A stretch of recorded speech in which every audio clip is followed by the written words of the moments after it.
મિત્રો તમને પાછળ જે આ મંદિર દેખાય છે ત્યાં જ્યારે વરસાદ ચાલુ હતો ત્યારે આ મંદિર ઉપર વીજળી પડી હતી અને એ વીજળીના નિશાન હજી છે.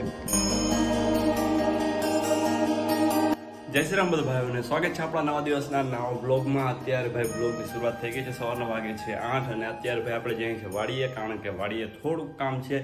તો અત્યારે ભાઈ આપણે વાડીએથી ઘરે આવી ગયા હતા અને પછી આપણે બપોર પડી ગયો તો સૂઈ ગયા હતા અને અત્યારે ભાઈ 4 વાગ્યા છે. આપણે ઉઠી ગયા અને હવે જાઉં છું નાહવા માટે.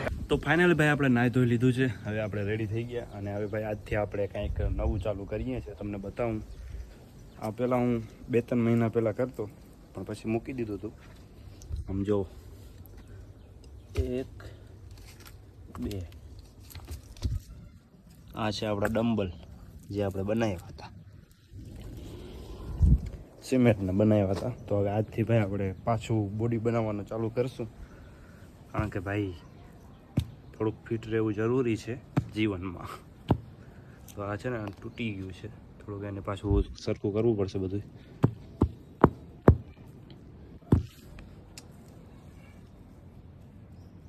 હજી એક હતું તો આવા 2 બનાવ્યા તમે, પણ અત્યારે મારી પાસે ખાલી 2 જ છે. મતલબ કે 2 બનાવ્યા હતા, ઓલા 2 ડમ્પલ હોય ને એવી રીતના.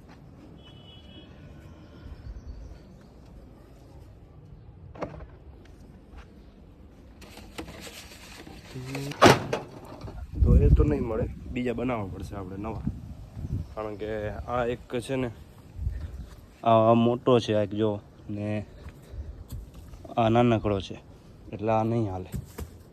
તો આપણે બીજા બનાવવા પડશે. વાંધો નહીં, આજે ભાઈ આપણે ખાલી પુશઅપ કરી લઈએ અને આજથી આપણે 30 દિવસ સુધી કન્ટિન્યુ વર્કઆઉટ કરવાની છે અને આપણે ભાઈ થોડી ઘણી બોડી બનાવવાની છે.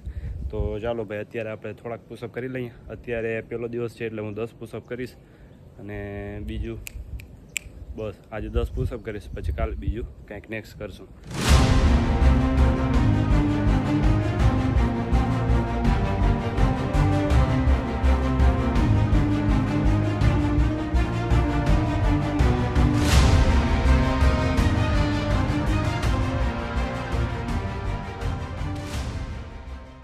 તો ફાઇનલી ભાઈ વર્કઆઉટ થઈ ગઈ છે અને આમ જોવો ગરમીથી આખો ભીનો થઈ ગયો. તો આજે ભાઈ આપણે 20 પુશઅપ કર્યા અને બાયસેપ કર્યા. તો કાલે આપણે નેક્સ્ટ વર્કઆઉટ કરશું. પહેલાં વર્કઆઉટ કરતો પણ પછી વચમાં મૂકી દીધું હતું બધું. તો હવે પાછી આપણે ચાલુ કરીએ અને 30 દિવસ કન્ટિન્યુ કરવાના છીએ. તો જોઈએ આપણી બોડી કેટલીક શેપમાં આવે છે પાછી. તો અત્યારે ભાઈ ફેસ વોશ કરી નાખીએ, પછી આપણે આગળના બ્લોગને કન્ટિન્યુ કરીએ. તો અત્યારે ભાઈ આપણે સીપીયુને ખોલી નાખ્યું છે પાછું, કારણ કે આમાં જુઓ આ થોડીક ધૂળ લાગી ગઈ પાછી. અને ભાઈ સીપીયુ ચાલુ નથી થતો, કાંઈક વાંધો થઈ ગયો છે. હવે દયા કાંઈક તો ગડબડ છે, પણ શું છે એ કાંઈ સમજાતું છે નહીં. હવે આમ જો ધૂળ કેટલી લાગે છે દેખાય છે અહીંયા જો. તો ભાઈ દરિયાકાંઠે રહીએ છીએ એના કારણે આ નુકસાન થાય છે.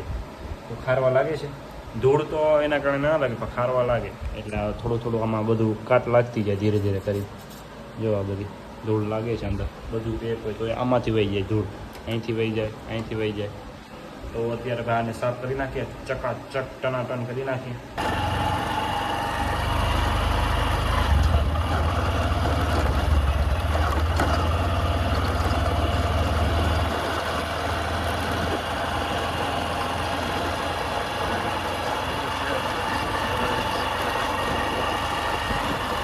તો અત્યારે ભાઈ આપણે ઘરેથી આવી ગયા ડાયરેક્ટ આમ જો માતાજીના મંદિરે. તો ઘણા ટાઈમથી ભાઈ આપણે આવ્યા નહોતા, તો આપણે આવી ગયા દર્શન કરવા માટે. અને અત્યારે સનસેટ થઈ છે. બાકી દરિયાકાંઠે મંદિર છે જો, અહીંયા કોકની બાઇક પડી છે. તો હાલ તો કોઈ છે નહીં અત્યારે, મહારાજ હશે અહીંયા કદાચ અંદર. આપણે આવી ગયા મંદિરે. તો મિત્રો આ મંદિરે જ્યારે વરસાદ ચાલુ હતો ત્યારે ઉપરમાં વીજળી પડી હતી. તો ત્યાં હું તમને ઉપર ચડી શકું તો ભાઈ બતાવીશ તમને. જો એ બાજુ જવાય એમ હશે તો આ બાજુથી જવાઈ જશે. તો આપણે ઉપર જઈએ અને તમને બતાવું ભાઈ. અને આ બાજુ જો બાકી આપણે શું કહેવાય દરિયો છે બાજુમાં જ છે. તો આ મંદિર ઉપર જ્યારે ફૂલ વરસાદ આવ્યો હતો અહીંયા ગામમાં, ત્યારે ભાઈ ગામથી આ થોડુંક નજીક છે જો આમ. એને આ ઓલું પંખો દેખાય એની પાછળ ગામ છે અને અહીંયા મંદિર છે. તો આ મારી કુળદેવીનું મંદિર છે, બાલવી માતાજીનો. અને આ બાજુ પાટિયો રાખેલો છે જેનાથી આપણે સામે જઈ શકીએ. અને ત્યાં વીજળી પડી હતી. તો એ તમને હું બતાવી દઉં ત્યાં જઈને. આ પાટિયા ઉપરથી જવાય એમ હોય તો રિસ્ક લઈને આપણે જઈએ ઓલી બાજુ. ફાઇનલી આપણે પહોંચી ગયા અહીંયા. અને હવે તમને હું બતાવીશ ભાઈ, આપણે જે વરસાદ આવ્યો તો વીજળી પડી હતી ને ત્યારે આ મંદિર ઉપર જ્યારે વીજ આવી ડાયરેક્ટ વીજળી અહીંયા પડી હતી એનું આ બધું જોવાનું આ પડ્યું છે, લાદી બધી તૂટી ગઈ હતી મંદિરમાં જે પાછળ છે. તો આ જગ્યાએ વીજળી પડી હતી, આમ જોઈ શકો છો.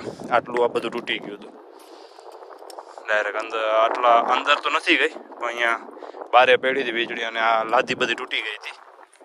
તો ભાઈ આ લાદી જો પગમાં છે ને બધી લાદી એ મંદિરની છે. તો પેલા વીજળીમાં થાંભલા ઉપર પડી, વાં દેખાય છે તમને સામે, અહીંયા પડી, પછી ત્યાંથી વીજળી ડાયરેક્ટ અહીંયા આવી અને પછી મંદિરમાં પડી. તો એવી રીતના થયું હતું ભાઈ, કંઈક ઘટના બની હતી. તો આપણે જઈએ ભાઈ પાછા ઓલી બાજુ અને ધીરે ધીરે પહોંચી જઈએ. ફાઇનલી પહોંચી આવ્યા ભાઈ આપણે આ બાજુ. બાકી અત્યારે સનસેટ થાય છે જોરદાર મજાનું. આપણે થોડીક વાર અહીંયા બેસીએ કારણ કે અહીંયા ભાઈ સાવ શાંતિ છે અને આમ બેસવાની મજા આવે તમને. જો કોઈ પણ માણસ નથી આજુબાજુ ક્યાંય, આપણે એકલા બેઠા છીએ મોજથી. તો અહીંયા ભાઈ આપણે ગાડી રાખી હતી આપણી બાઇક અને આપણે હવે જઈએ છીએ ઘરે. બાકી આજના વ્લોગને કરીએ આપણે અહીંયા એન્ડ. મળીએ આપણે કાલના નવા વિડીયોમાં. ત્યાર સુધી આપણા ચેનલને કરી દે સબસ્ક્રાઈબ, લાઇક, કોમેન્ટ બધું કરતા રહેજો. બાકી કંઈક ને કંઈક નવું તમને બતાવીશ.